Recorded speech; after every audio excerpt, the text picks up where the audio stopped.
Hi, everyone. Thanks for joining us on the Elation Nation. And this week, we are joined by none other than the founder of Elastos, Rong Chen. Hi, Rong. How are you? Oh, I'm great. Thank you. How are you? I'm good, thank you. Thank you very much. Yeah. We also have the other half of Elation Studios, TT. How are you, TT? Hi, I'm good, thank you. How are you? I'm doing well, thank you. I'm doing well. So, look, thanks guys for joining us on the Elation Nation. We thought now was a great time to reconnect with Rong, to hear about how his trip to El Salvador was. So Rong, yeah, maybe if you could tell our viewers, what drove the decision to go and visit El Salvador, and what did you see out there? Uh, well, yeah, that's an interesting trip because of, first of all, I think El Salvador is the first country legalized Bitcoin, which is a historical event, I truly believe. I want to go there just to see firsthand what's happening, and because of course, there are different reports, right? Saying some reports saying Bitcoin is a hoax and or it's a scam by Wall Street Journal opinions, and then there are some other reports from reputable so-called media saying 70% of the El Salvador citizens are against Bitcoin, things like that, right? And just want to see whether what's my take. And the other reason being not too many people realize actually the Chinese economy booming was started from a fishing village, right? I'd rather call it snake jaws because it sounds more exotic.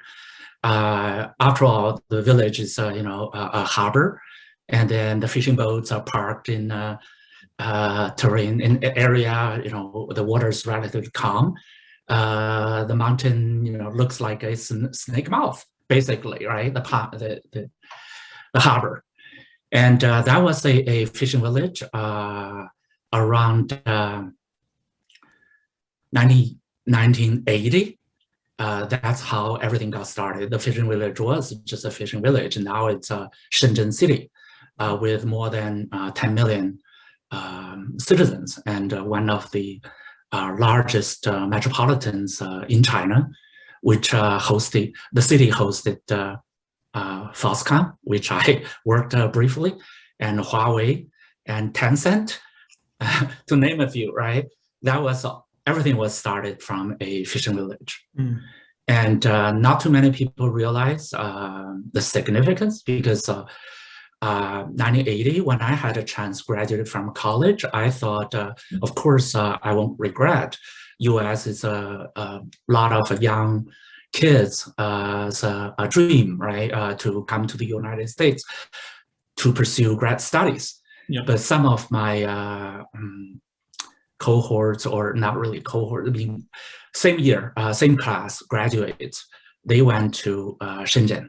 They went to the snake mouth, and basically they were the first few and drove in, those military trucks carrying those tents, right, and building the temporary shelters, and they started bombing the mountains and clean up some areas to build factories. That's how everything got started. So kind of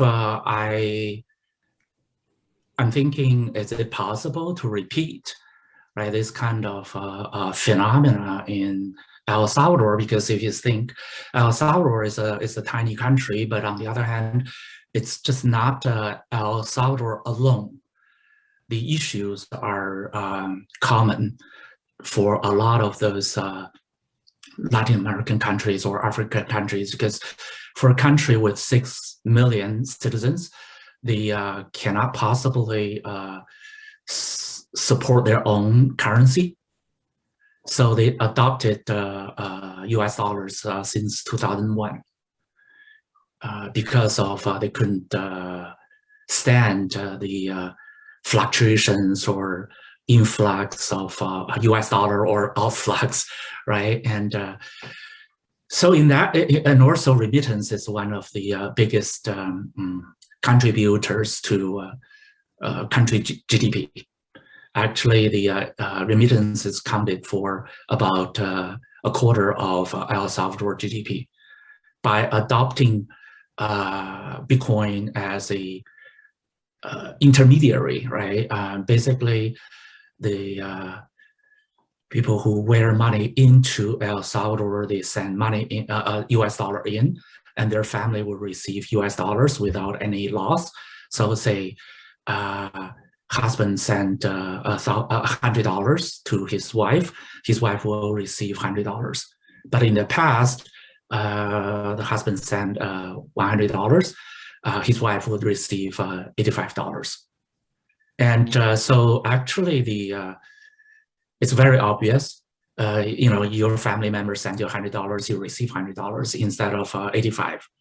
They don't have to understand what's Bitcoin at all, right? Just see the dollar amount. Yeah. And also when the family receives $15 more, the family is very likely to spend it because of they're not a rich family. They don't have much money to invest, right? They just use for their daily expenditures, like buy food and send kids to school, that kind of thing.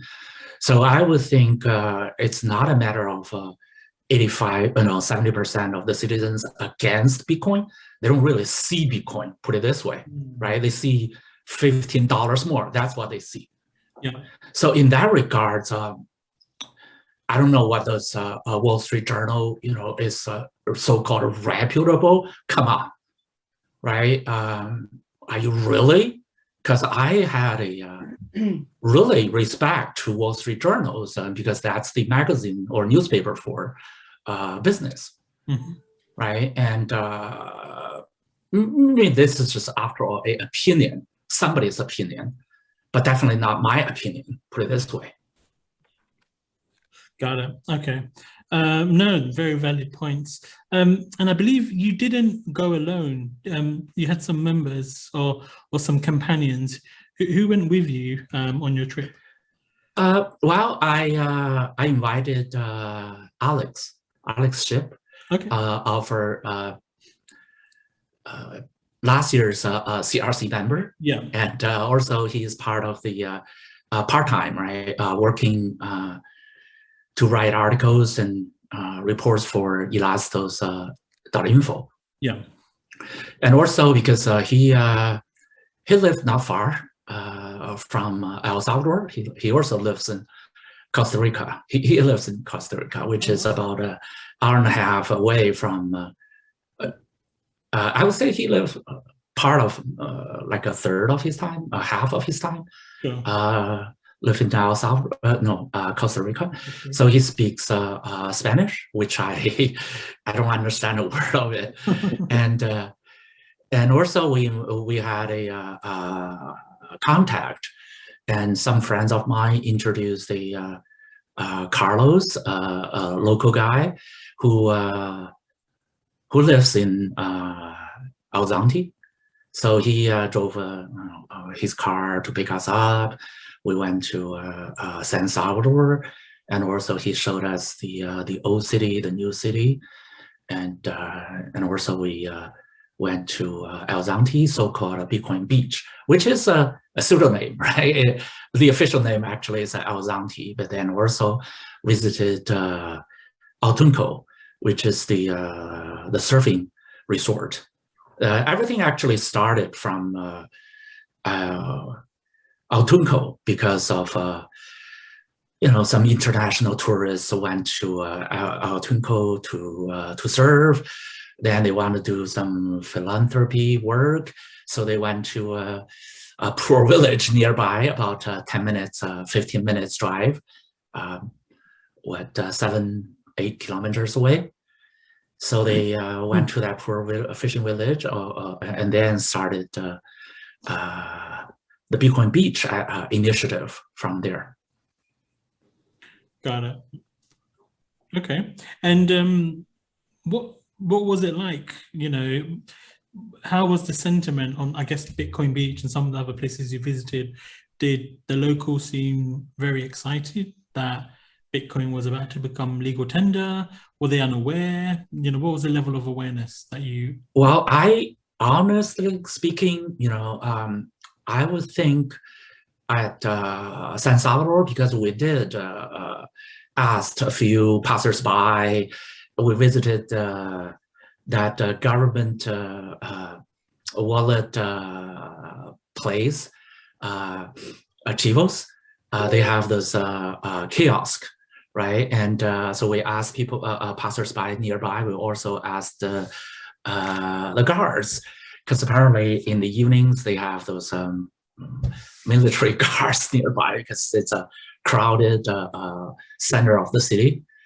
And so we asked them, you know, how many people are interested? Do you know about it?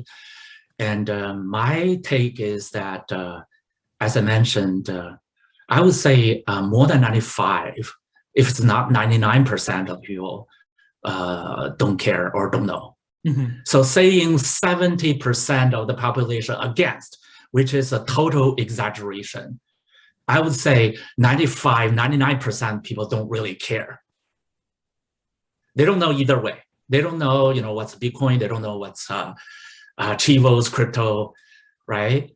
And do they have opinion, you know, saying 70% of the people against? Oh, 0.7 maybe, but people don't realize what's going on. When remittance $100, they receive $100. That's all there is to it. Mm-hmm. Interesting. So I guess that does pose an interesting question. If 90% of individuals are not aware of Bitcoin, how do you increase adoption? How do you make them aware and get them to start? Why should we make them aware? That's another issue, right? They don't have to. They see real, as I said, all they see is just a real benefit. Receive $15 more. That's all they see. They don't really see crypto. But I guess in its current state, the technology isn't sophisticated enough that, you know, they're using a wallet. They must see that they're receiving Bitcoin. Or are you saying that? No, they don't. Adopted is if someone sends Bitcoin, it automatically converts it into USD and they can take it out of a machine. Ah, okay. So actually, that's the dream, right? Because really, your average consumer doesn't need to know how they're being paid. They just exactly. Okay. I understand. The average citizen don't know and don't realize. Yeah, they just see their wallet got a few more bucks. Yeah, and I think that's quite important. You know, that correlates very nicely with what we want Web3 to be, right? You know, and decentralized apps. The consumer shouldn't be able to tell the difference. It should just be seamless. Yes. Okay. Because you see, whether we use Swift to wire money, or we use Western Union, right, or we use Bitcoin as the Bitcoin in this regard is only the media intermediary, right? Because instead of using a centralized bank, you use convert because of the liquidity of Bitcoin. You use US dollars to buy Bitcoin, and then on the other side, you sell Bitcoin and get back to the US dollars. Basically, that's a tool for trust on both sides, right? And the government supposedly set up a fund, 100 million, 150 million, equivalent of they purchased 400 BTCs or 700 BTCs, and also on the other side they put in like $150 million to set up a Bitcoin to US dollar funds. Government did that, right? And so if let's say El Salvador citizen work in the United States and wearing money back, within like 1 minute, can the who is guaranteeing, you know, $100 because of the Bitcoin up and down slightly within a minute, right? And then the government will basically manage the pools on both sides instead of letting Western Union to manage taking a $15 cut. And in that regard, seems like El Salvador government or central bank is taking a risk, which I don't believe so, because of after all, on the other side of the remittance, they receive, family received $15 more. And when family received $15 more, the likelihood for those poor families, as I said, will be spending it. And spending it meaning creating at least, not really at least, roughly, because it's a quarter of a GDP going into remittance, and 15%, 10% of the cut would be 10% of the cut would be 2.5 GDP increase automatically, right? Without doing anything else. So the country GDP will increase by 2.5%. And let's say if doing business with the money, investment, or say I stayed in a hotel because it's for tourists, they do have a tax for, like especially El Zanti, somehow the property tax, because I guess they overcharge the international tourists. The hotel was $150. The fees is about 90, 80 bucks, which is substantial comparing to the hotel fees, right? If the hotel is 150 and the fees is about 80, which is quite large. In the city, it's much smaller at San Salvador, but still there are some tax for like Pizza Hut, Danny's near the hotels I stayed. If people spend 2.5 GDP and then government collecting tax, definitely I would believe that's enough to cover the fluctuations of that, because after all, it's only 1 minute, right? Up and down. So I would think overall, it's a good deal for the government to take that risk to incentivize economy. Yeah, I guess with the Bitcoin being identified as the legal tender, and you said the individuals themselves don't necessarily see that, right? They're getting paid dollars or fiat. Does this have any impact or benefit to the other coin, the alt universe? Because if there's not much more awareness being provided through this Bitcoin change, what might be the greater benefit here for the industry as a whole versus just Bitcoin? That's a great question, because that's another reason I went, because of and of course when I say 99% of the El Salvador citizens don't care, but then there are about Bitcoin maximalists, right? So those definitely we see reporters with those foreign reporters, not El Salvador. Obvious, right? You can see people who are reporters or doesn't look like local citizens, and you'll see there are people like me going there either just to observe, or they go in. There are reports, right? Crypto projects moving in, trying to see whether it's a legalization of Bitcoin, give them some opportunity to set up offices, exchanges, or launching crypto projects over there because it's illegal. Definitely, I see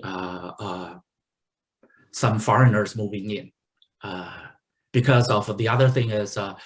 There are lots of rumors, even within the Elastos community. People post those pictures of those illegal immigrants being captured by police, or the gangsters holding guns. Murder rates is high.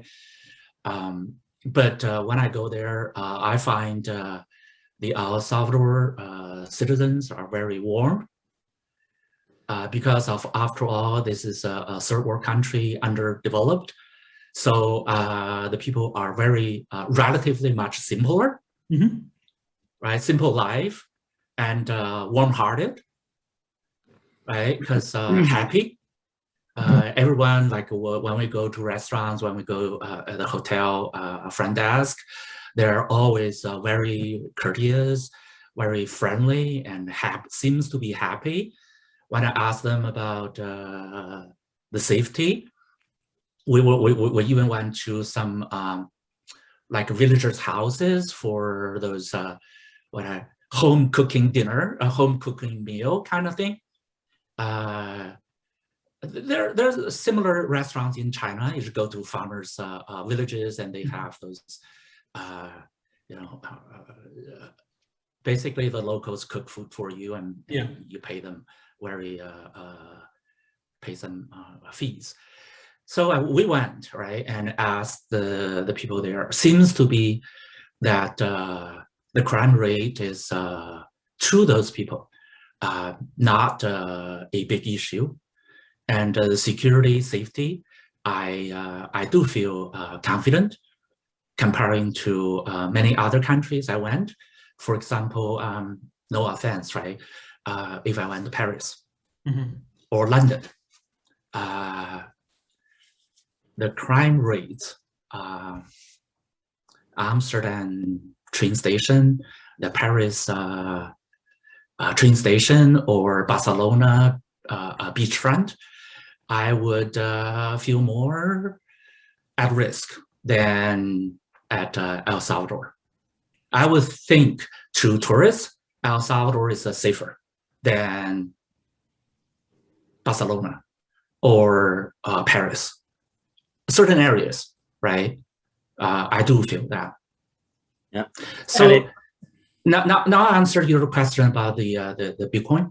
As I said, there are some because of that environment, I do feel it's okay for entrepreneurs, for those token risk takers, because they're doing mining, they're doing a lot of those gray area, because let's say it's banned in China, but those ventures would have tendency to move to somewhere which is legal.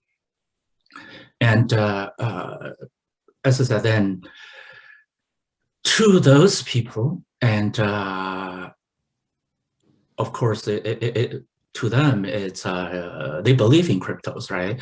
And like especially at El Zanti, most of the businesses, bars or souvenir shops, they take Bitcoin.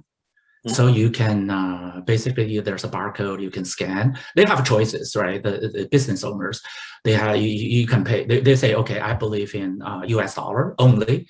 So then you pay me US dollar. Whether you use a Bitcoin to pay me, the government will convert, right? So I don't have to know. Or I'm the Bitcoin maximum list. So I take Bitcoin only. Then you scan it and you pay US dollar or Bitcoin. I receive only Bitcoin. And that's also a choice by the local business owners, which I would suspect very few people take Bitcoin only. Yeah, there are people take both. So I mean, I've seen merchants that do take Bitcoin, but also take different kinds of cryptocurrency, right? Not just Bitcoin, but they'll accept Ethereum or Ripple or Litecoin or et cetera, et cetera. I guess in El Salvador, because we say if you want to pay in dollars, then it'll convert to Bitcoin if you're on that maximum list, or vice versa. I wonder if it would happen the same if you paid in a different crypto, if you could have that thing converted to Bitcoin, or the other way around. Well, that's my guess, right? Which is cryptos are legal in El Salvador. And so say if you pay Ether or some other tokens, I think, because since I'm not a expert, or I didn't really study El Salvador law, it should be okay. I would be surprised it's not. But on the other hand, I would think it's extremely rare because of after all, Bitcoin is a legal tender and Ethereum is not at this point. Yeah. It's not illegal, but it's not really a legal tender, right, in that country. And also, which is confirm my understanding, because after all, I think the blockchain will change the world. I'm a true believer in that. Without a blockchain technology, we cannot possibly build this so-called Web3. Web3, in my opinion, is that so individuals could own their data, could trade their data. They would have their own personal assets in the cyber world. So then, but still, to most people, they don't really have to understand what is a Bitcoin. Either they pay US dollars, euro, RMB, Japanese yen.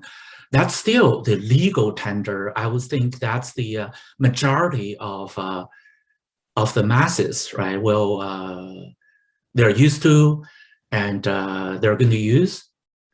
I don't believe in the near future, even Bitcoin could be a currency in any country. Not to mention other cryptos, right? And people cannot remember that many. Who is real, backed by the government? Because what if it's a scam crypto? Who is guaranteeing what, right? And if we have the big three theory in mind, there are three big TV stations.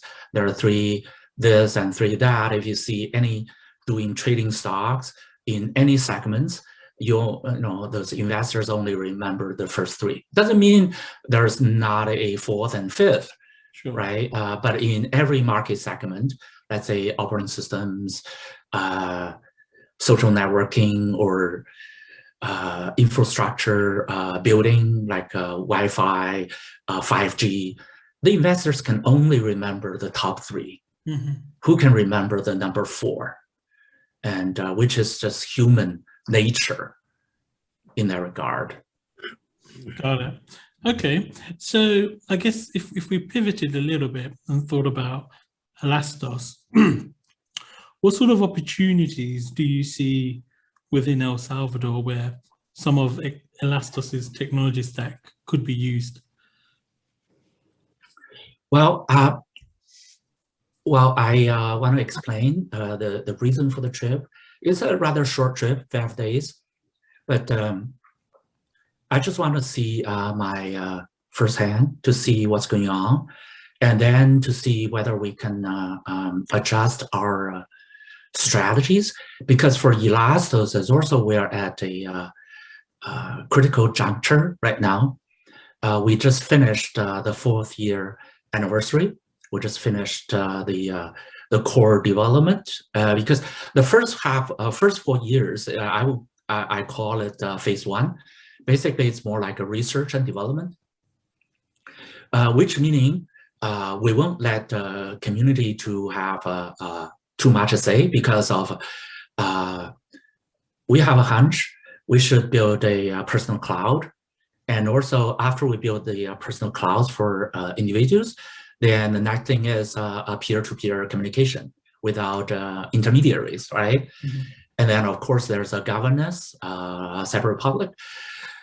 We made trial errors because of no one can predict the first try will be a success.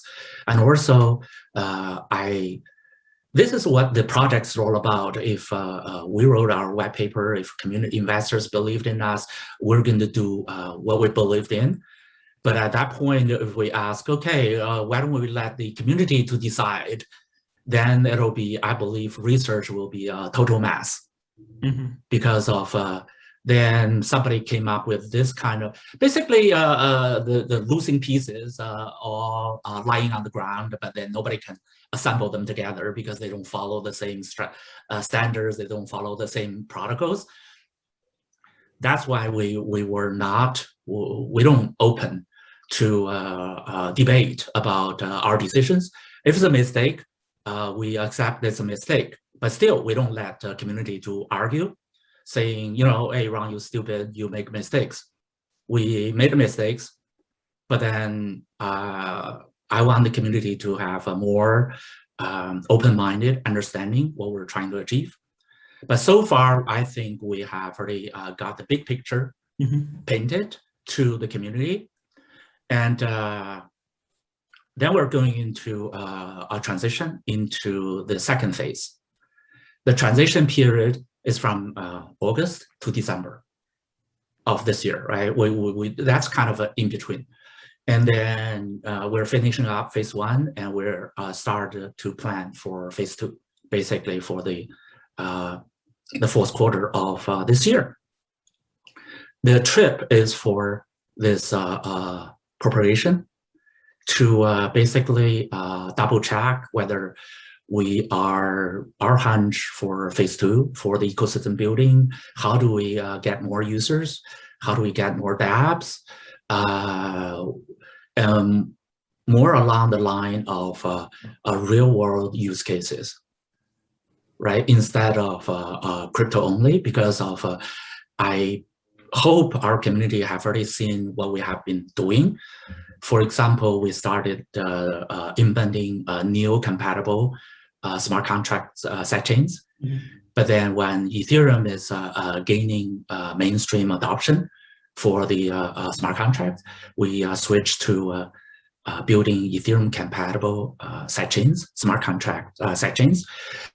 That said, basically Web3 should be inclusive, because Web can tolerate, right? Microsoft, Google, Apple, Yahoo, even competitions, they all build on the same platform. Instead of saying, oh, this is a Bitcoin maximalist or Ethereum maximalist, we really don't take sides. And that's for crypto, but then other than that, we're going to have different social network software stacks. We're going to have like a eBiz, like, okay, I'm not saying Amazon, but decentralized, like, you know, those e-shops building, right? Maybe they are competing, two camps are competing with each other, but can they all build on the web? Basically, that's a web. It's different from other single projects, because single project, you want your project to succeed.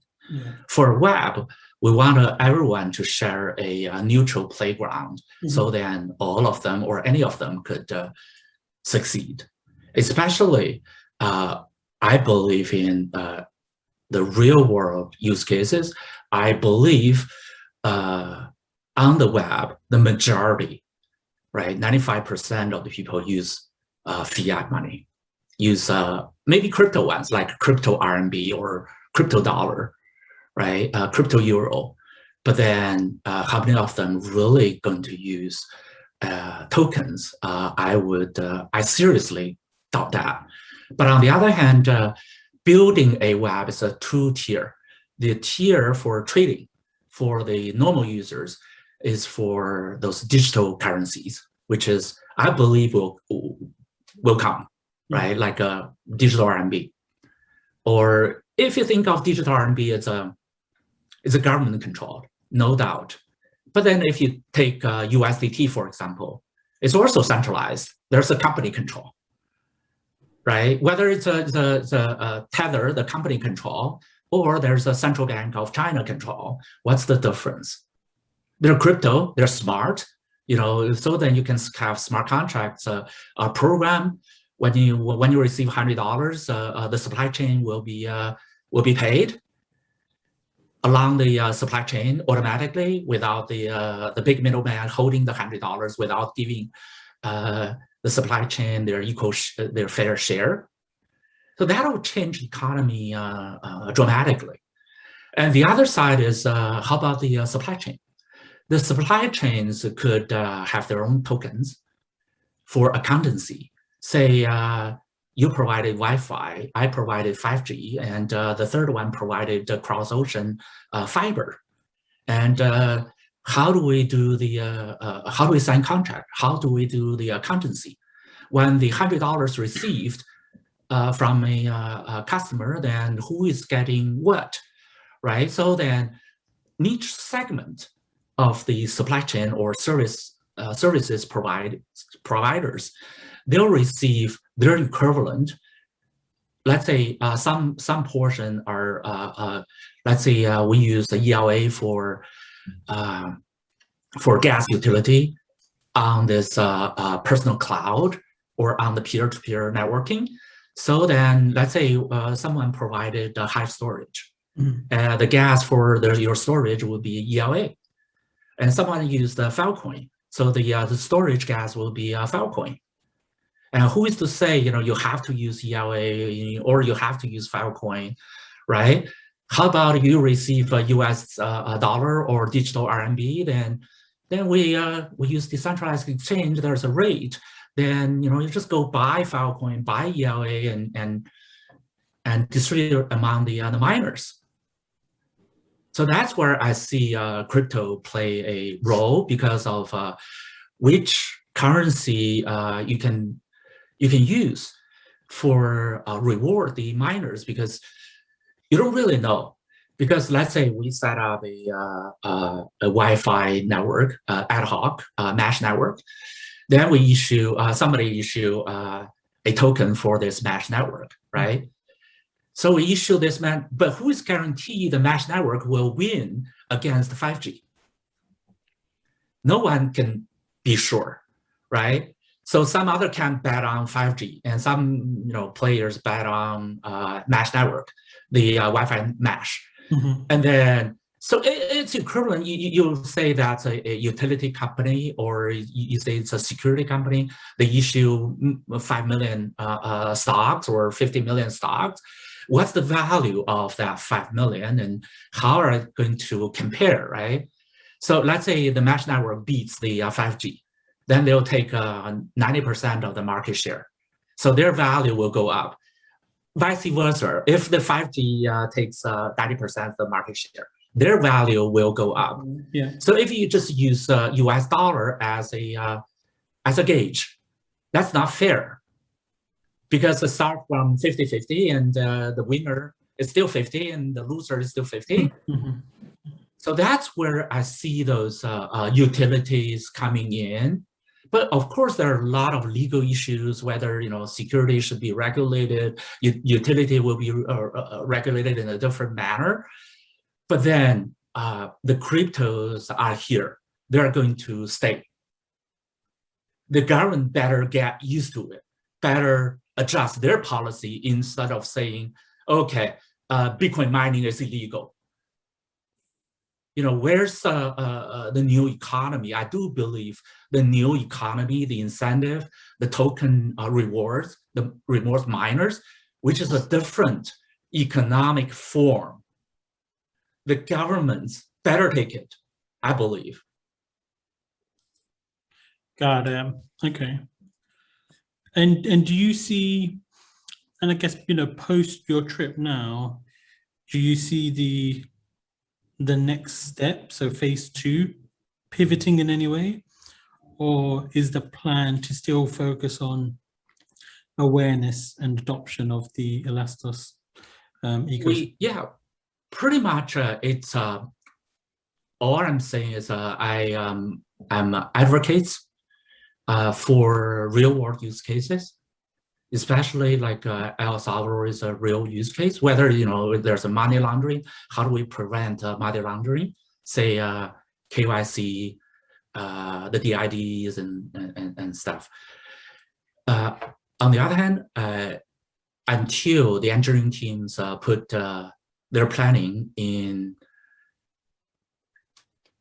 black and white, right, on paper, and announce to the public, public should read the team's deliverables, milestones, or plans. They are actually in the process. Many teams leaders gave a talk at the Chinese AMA And of course, all of them are being translated into English right now. So I think the community should really read those presentations from team leaders. And then until then, what I'm saying is just I'm advocating for certain directions. After all, the phase 2 will be real world use cases. For example, we're pushing, people should be able to see that Elastos Essentials 2.2 has just been released, which supports 6 Ethereum compatible chains, right? So all those digital assets will be represented in different, in the same wallet on different chains. So then we are saying that if you look further, we'll try to advocate Elastos Essential being the MetaMask of Web3, got a DID, verifiable. So then let's say El Salvador citizens could be verified. And so they are legal to trade Bitcoin, but not Chinese citizens, because it's disallowed by the Chinese government. And the technology is there, right? And after we got this DID and as I said, there are wallets for people to invest into investment into the Web3 infrastructure building. You can see Filda will be launched in a day. No, Creda will be launched in a day. And Filda is, we try to have Filda moving back, a copy, a version of it, moving back to ESC chain. And ESC chain is also building the Guild Glide finance. And then that said, you see we start to focus around existing product and improve around a real use case. And then we're building the Hive 2. The Hive 2, I believe, is more or less there. So the next step would be, if you think, of course, ELA box will also help to help the ELA box to release their product in the near future. And then, but after all, it's still rather difficult to have a blogger to post feeds source on a hardware, because that's a very high threshold for any blogger to install a Raspberry Pi.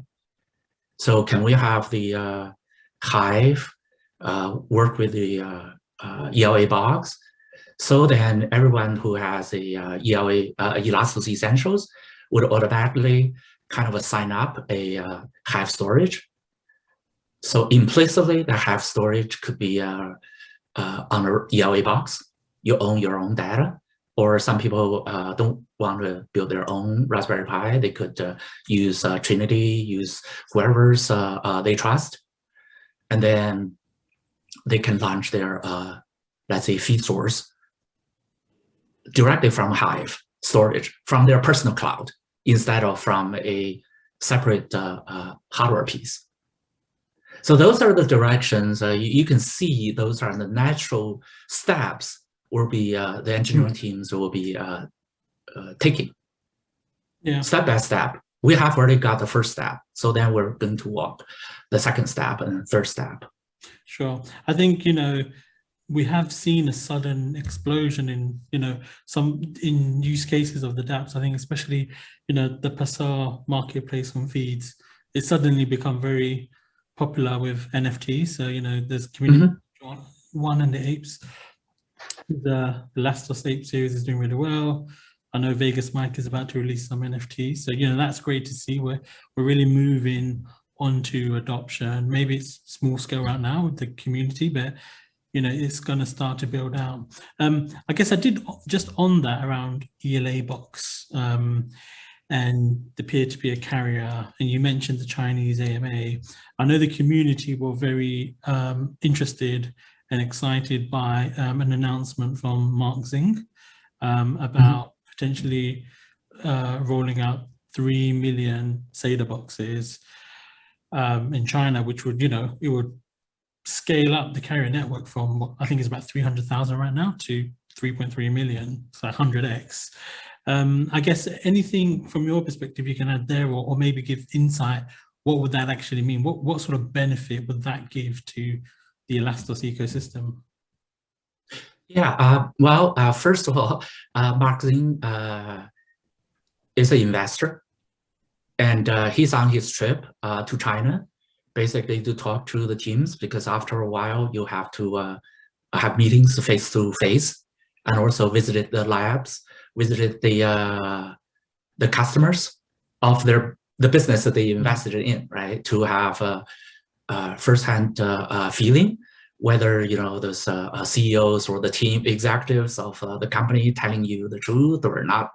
What's the basically they go together, brainstorm about their next steps. So I would encourage you to have an interview with Mark Xing, because after all, he has 2 weeks nowhere to go, in quarantine in hotels, and he would love to have somebody to talk to him. Otherwise, he would be getting bored, stuck in a 20 square meter hotel room, and kind of boring. Well, that said, I did talk to Mark Xing a few times. We share a lot of common feelings or vision about the future. First of all, Mark Xing has a deep understanding of what is a web, what's a Web3, what's a operating system. And in that regard, not too many investors, because after all, investors are not professional software engineers, right? Some of them had programming background, but not too many with the kind of highest strategic level point of view.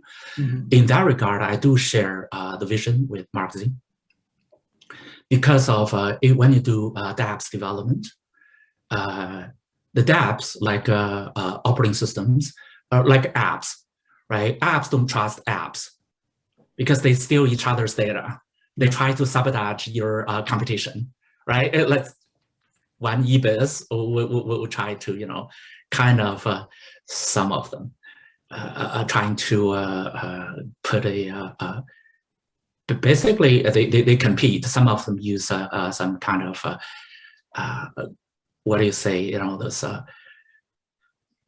tactics they wouldn't tell you, right? Basically, so that's why the apps, the app vendors, they don't trust each other.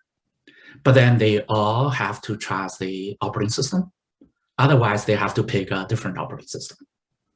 Say you're writing an app on Windows, you have to trust Windows. Otherwise, you can use Linux or Mac. There's no doubt. But then after all, there are only 3 operating systems for the PC market. There are only 2 for the mobile market. Either you trust Google or you trust Apple, right? You pick one. You cannot just say, oh, I don't trust any. Then you're not going to write any apps. In that regard, we need a open sourced network OS to be the mutual trust layer. So Mark Xing and me share at least this far. That's the first principle we have to agree on. The second one I mentioned briefly, because underneath the OS layer, there are different suppliers of hard drives. There are different suppliers of network cards, correct? There used to be, TCP/IP, token ring, ATM, Wi-Fi, different network layers for the applications to use. But applications usually don't know. Do you know, you're going through token ring network or Ethernet network or ATM network? Or are you using Seagate drive or Western Digital drive? You don't know, you don't care. For consumers, professionals care, right? If you're building a Dell computer, of course you pick Western Digital Drive or you raise the Seagate drive. Basically, those are two brand names for hard drives, but consumers don't know. And another one, right, Kingston. And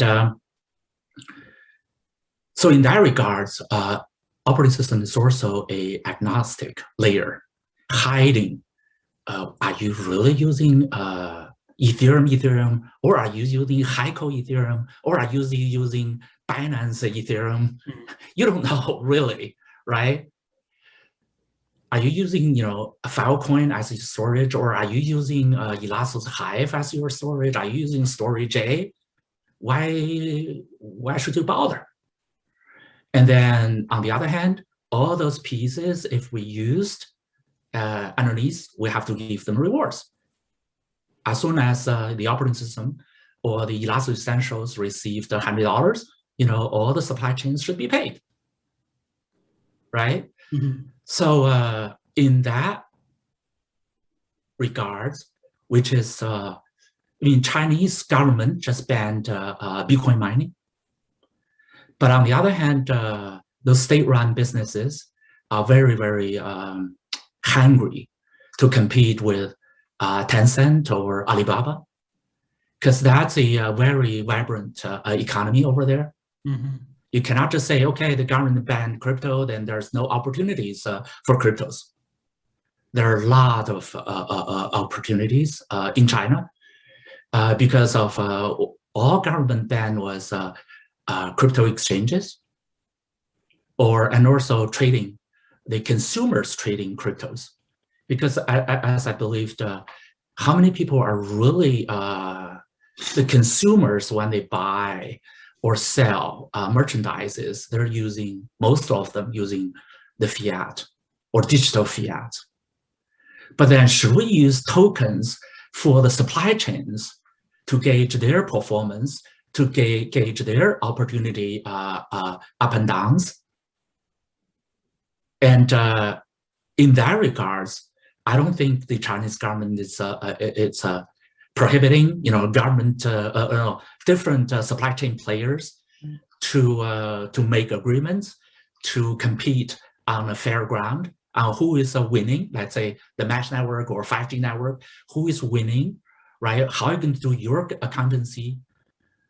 And for those things, basically, it's not consumers trading, but it's a business trading, right? And the consumers using the real money to buy the services, but the services are going to be counted, right? Using like a Lightning Network, incrementally IOUs. Okay, supply chain, you owe me this much, I owe you that much, and if I throw my tiles in, I want way out, I want to clear, then I got the digital RMB.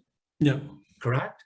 So in that regards, oh geez, this Chinese economy is very vibrant. I would think Mark Xing and his investment is into that segment, right? Because after all, one of the founding partners was a very reputable investor, and he made his fortune through telco. And they have two founding investors, right? Founding partners. One is Peter Benasis. The other one is called Ying Wu. Ying Wu was invested by SoftBank, and they were made billions, and they were basically one of the pioneers building the telco business in China. And the other investor was in cryptos. So then that's basically telling you Mark Xing's funds, what they're interested in or what their expertise are in. Got it. Okay, well, no, look, it sounds very exciting. It sounds like you enjoyed your trip. Elastos is on the right. That's their, Mark Xing's call, right? You have to, that's my interpretation of their business. Absolutely, no, and it looks like, we need to get Mark on the Elation Nation, so we will certainly be looking to do that. Yeah, no, look, as always, thanks for your time, Rong. I'm glad you had a good trip. And it sounds like Elastos is on the right path, and we should all continue to move forward as a community. So thank you very much. Yeah, thank you for having me. Thank you, Ron. Thank you. Yeah. Thank you. And of course, thanks to our viewers. Please like, subscribe, share, and leave a comment. And yeah, we will see everyone again soon on the Elation Nation. Thank you. Bye-bye. Thank you.